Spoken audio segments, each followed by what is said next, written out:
Chapter 8. Then Solomon assembled the elders of Israel, and all the heads of the tribes, the princes of the fathers' houses of the children of Israel, unto King Solomon in Jerusalem, to bring up the ark of the covenant of Jehovah out of the city of David, which is Zion. And all the men of Israel assembled themselves unto King Solomon at the feast, in the month Ethanim, which is the 7th month. And all the elders of Israel came, and the priests took up the ark. And they brought up the ark of Jehovah, and the tent of meeting, and all the holy vessels that were in the tent. Even these did the priests and the Levites bring up. And King Solomon and all the congregation of Israel that were assembled unto him were with him before the ark, sacrificing sheep and oxen that could not be counted nor numbered for multitude. And the priests brought in the ark of the covenant of Jehovah unto its place, into the oracle of the house, to the most holy place, even under the wings of the cherubim. For the cherubim spread forth their wings over the place of the ark, and the cherubim covered the ark and the staves thereof above.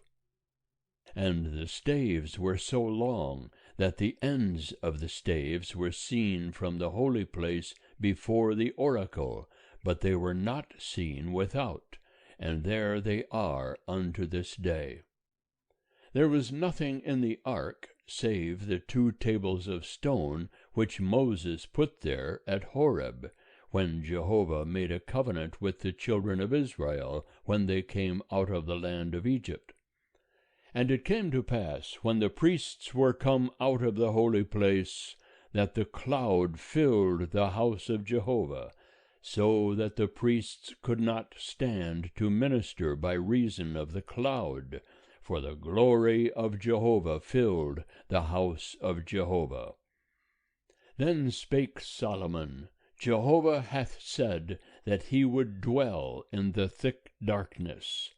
I have surely built thee a house of habitation, a place for thee to dwell in for ever.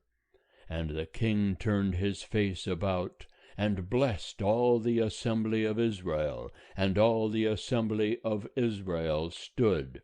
And he said, Blessed be Jehovah, the God of Israel, who spake with his mouth unto David thy father, and hath with his hand fulfilled it, saying, Since the day that I brought forth my people Israel out of Egypt, I chose no city out of all the tribes of Israel to build a house, that my name might be there. But I chose David to be over my people Israel. Now it was in the heart of David my father to build a house for the name of Jehovah the God of Israel.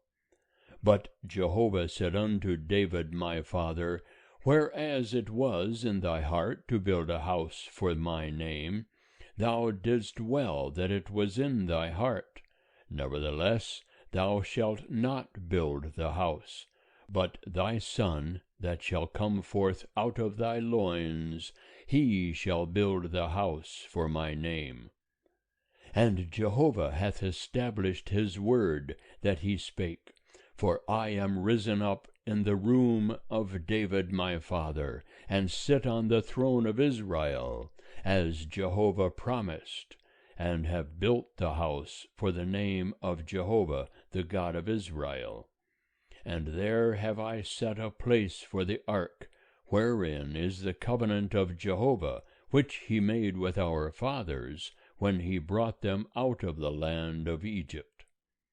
And Solomon stood before the altar of Jehovah, in the presence of all the assembly of Israel, and spread forth his hands toward heaven.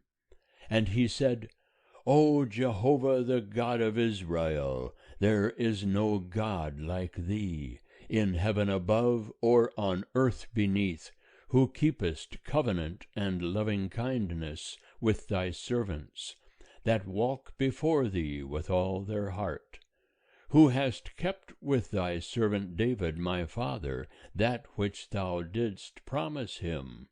Yea, thou spakest with thy mouth, and hast fulfilled it with thy hand, as it is this day. Now therefore, O Jehovah, the God of Israel, keep with thy servant David my father that which thou hast promised him, saying, There shall not fail thee a man in my sight to sit on the throne of Israel, if only thy children take heed to their way, to walk before me as thou hast walked before me. Now therefore, O God of Israel, let thy word, I pray thee, be verified, which thou spakest unto thy servant David my father. But will God in very deed dwell on the earth? Behold, heaven and the heaven of heavens cannot contain thee. How much less this house that I have builded?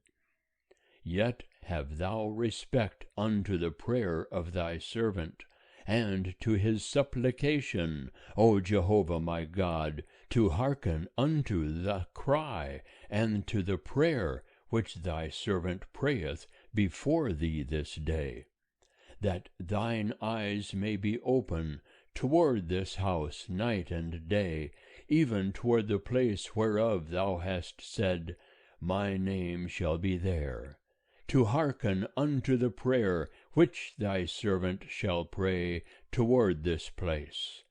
And hearken thou to the supplication of thy servant, and of thy people Israel, when they shall pray toward this place. Yea, hear thou in heaven thy dwelling place, and when thou hearest, forgive. If a man sin against his neighbor, and an oath be laid upon him to cause him to swear, and he come and swear before thine altar in this house, then hear thou in heaven, and do, and judge thy servants, condemning the wicked, to bring his way upon his own head, and justifying the righteous, to give him according to his righteousness. When thy people Israel are smitten down before the enemy, because they have sinned against thee, if they turn again to thee, and confess thy name, and pray and make supplication unto thee in this house, then hear thou in heaven, and forgive the sin of thy people Israel, and bring them again unto the land which thou gavest unto their fathers. When heaven is shut up, and there is no rain, because they have sinned against thee, if they pray toward this place, and confess thy name, and turn from their sin, when thou dost afflict them, then hear thou in heaven, and forgive the sin of thy servants, and of thy people Israel, when thou teachest them the good way wherein they should walk, and send rain upon thy land, which thou hast given to thy people for an inheritance. If there be in the land famine, if there be pestilence, if there be blasting, or mildew, locust, or caterpillar, if their enemy besiege them in the land of their cities, whatsoever plague, whatsoever sickness there be, what prayer and supplication soever be made by any man, or by all thy people Israel, who shall know every man the plague of his own heart, and spread forth his hands toward this house, then hear thou in heaven thy dwelling place, and forgive, and do, and render unto every man according to all his ways, whose heart thou knowest. For thou, even thou only, knowest the hearts of all the children of men. that they may fear thee all the days that they live in the land which thou gavest unto our fathers. Moreover, concerning the foreigner that is not of thy people Israel, when he shall come out of a far country for thy name's sake, for they shall hear of thy great name, and of thy mighty hand, and of thine outstretched arm. When he shall come and pray toward this house, hear thou in heaven thy dwelling place, and do according to all that the foreigner calleth to thee for, that all the peoples of the earth may know thy name, to fear thee as doth thy people Israel, and that they may know that this house which I have built is called by thy name. If thy people go out to battle against their enemy, by whatsoever way thou shalt send them, and they pray unto Jehovah toward the city which thou hast chosen, and toward the house which I have built for thy name, then hear thou in heaven their prayer and their supplication, and maintain their cause.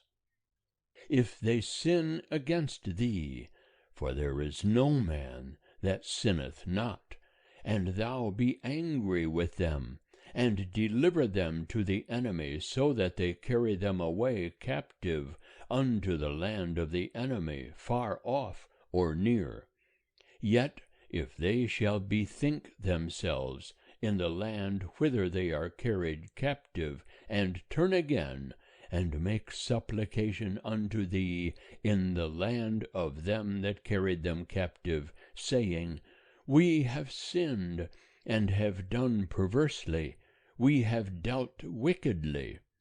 If they return unto thee with all their heart, and with all their soul in the land of their enemies who carried them captive, and pray unto thee toward their land, which thou gavest unto their fathers, the city which thou hast chosen, and the house which I have built for thy name, then hear thou their prayer and their supplication in heaven thy dwelling place, and maintain their cause, and forgive thy people who have sinned against thee, and all their transgressions wherein they have transgressed against thee, and give them compassion before those who carried them captive, that they may have compassion on them. For they are thy people, and thine inheritance, which thou broughtest forth out of Egypt from the midst of the furnace of iron, that thine eyes may be open unto the supplication of thy servant, and unto the supplication of thy people Israel, to hearken unto them whensoever they cry unto thee. For thou didst separate them from among all the peoples of the earth, to be thine inheritance, as thou spakest by Moses thy servant, when thou broughtest our fathers out of Egypt, O Lord Jehovah. And it was so, that when Solomon had made an end of praying all this prayer and supplication unto Jehovah, he arose from before the altar of Jehovah, from kneeling on his knees, with his hands spread forth toward heaven. And he stood and blessed all the assembly of Israel with a loud voice, saying, Blessed be Jehovah, that hath given rest unto his people Israel, according to all that he promised. There hath not failed one word of all his good promise, which he promised by Moses his servant. Jehovah our God be with us, as he was with our fathers.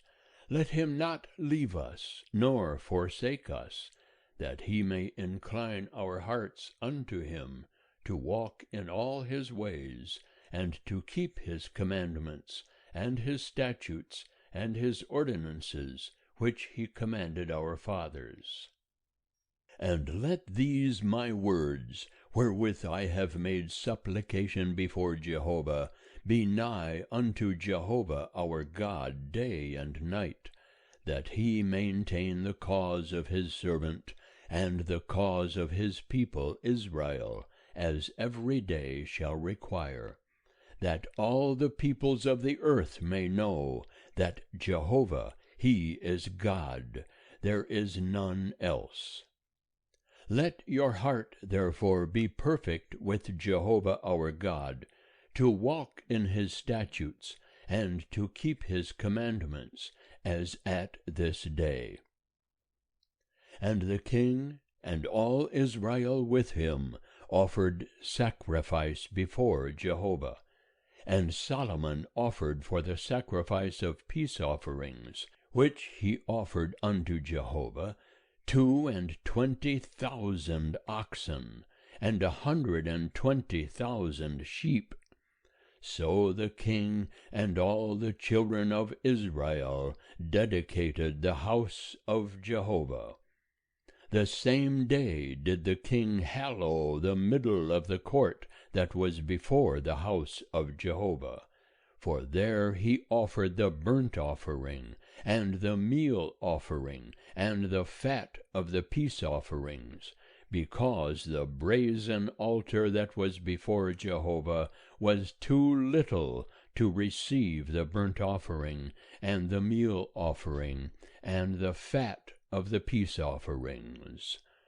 So Solomon held the feast at that time, and all Israel with him, a great assembly, from the entrance of Hamath unto the brook of Egypt, before Jehovah our God, 7 days and 7 days, even 14 days. On the 8th day he sent the people away, and they blessed the king, and went unto their tents, joyful and glad of heart for all the goodness that Jehovah had showed unto David his servant, and to Israel his people. End of chapter 8. Chapter 9. And it came to pass, when Solomon had finished the building of the house of Jehovah, and the king's house, and all Solomon's desire which he was pleased to do, that Jehovah appeared to Solomon the second time, as he had appeared unto him at Gibeon. And Jehovah said unto him, I have heard thy prayer and thy supplication that thou hast made before me. I have hallowed this house which thou hast built, to put my name there for ever, and mine eyes and my heart shall be there perpetually. And as for thee, if thou wilt walk before me as David thy father walked, in integrity of heart and in uprightness, to do according to all that I have commanded thee, and wilt keep my statutes and mine ordinances, then I will establish the throne of thy kingdom over Israel for ever, according as I promised to David thy father, saying, There shall not fail thee a man upon the throne of Israel. But if ye shall turn away from following me, ye or your children, and not keep my commandments and my statutes, which I have set before you, but shall go and serve other gods and worship them, then will I cut off Israel out of the land which I have given them, and this house which I have hallowed for my name will I cast out of my sight. And Israel shall be a proverb and a byword among all peoples. And though this house is so high, yet shall every one that passeth by it be astonished, and shall hiss, and they shall say, Why hath Jehovah done thus unto this land and to this house? And they shall answer, Because they forsook Jehovah their God, who brought forth their fathers out of the land of Egypt, and laid hold on other gods, and worshipped them, and served them. Therefore hath Jehovah brought all this evil upon them. And it came to pass at the end of 20 years, wherein Solomon had built the 2 houses, the house of Jehovah and the king's house. Now Hiram the king of Tyre had furnished Solomon with cedar trees and fir trees, and with gold according to all his desire. That then King Solomon gave Hiram 20 cities in the land of Galilee. And Hiram came out from Tyre to see the cities which Solomon had given him, and they pleased him not. And he said, What cities are these which thou hast given me, my brother? And he called them the land of Kabul unto this day. And Hiram sent to the king 60 talents of gold. And this is the reason of the levy which King Solomon raised, to build the house of Jehovah, and his own house, and Millo, and the wall of Jerusalem, and Hazor, and Megiddo, and Gezer. Pharaoh king of Egypt had gone up and taken Gezer, and burnt it with fire, and slain the Canaanites that dwelt in the city, and given it for a portion unto his daughter, Solomon's wife. And Solomon built Gezer, and Bethhoron the nether, and Baalath, and Tamar in the wilderness in the land, and all the store cities that Solomon had, and the cities for his chariots, and the cities for his horsemen, and that which Solomon desired to build for his pleasure in Jerusalem, and in Lebanon, and in all the land of his dominion. As for all the people that were left of the Amorites, the Hittites, the Perizzites, the Hivites, and the Jebusites, who were not of the children of Israel, their children that were left after them in the land, whom the children of Israel were not able utterly to destroy, of them did Solomon raise a levy of bondservants unto this day. But of the children of Israel did Solomon make no bondservants, but they were the men of war, and his servants, and his princes, and his captains, and rulers of his chariots, and of his horsemen. These were the chief officers that were over Solomon's work, 550, who bare rule over the people that wrought in the work. But Pharaoh's daughter came up out of the city of David unto her house, which Solomon had built for her. Then did he build Millo. And 3 times in a year did Solomon offer burnt offerings and peace offerings upon the altar which he built unto Jehovah, burning incense therewith upon the altar that was before Jehovah. So he finished the house. And King Solomon made a navy of ships in Ezion-Geber, which is beside Eloth on the shore of the Red Sea in the land of Edom. And Hiram sent in the navy his servants, shipmen that had knowledge of the sea, with the servants of Solomon. And they came to Ophir, and fetched from thence gold 420 talents, and brought it to King Solomon. End of chapter 9.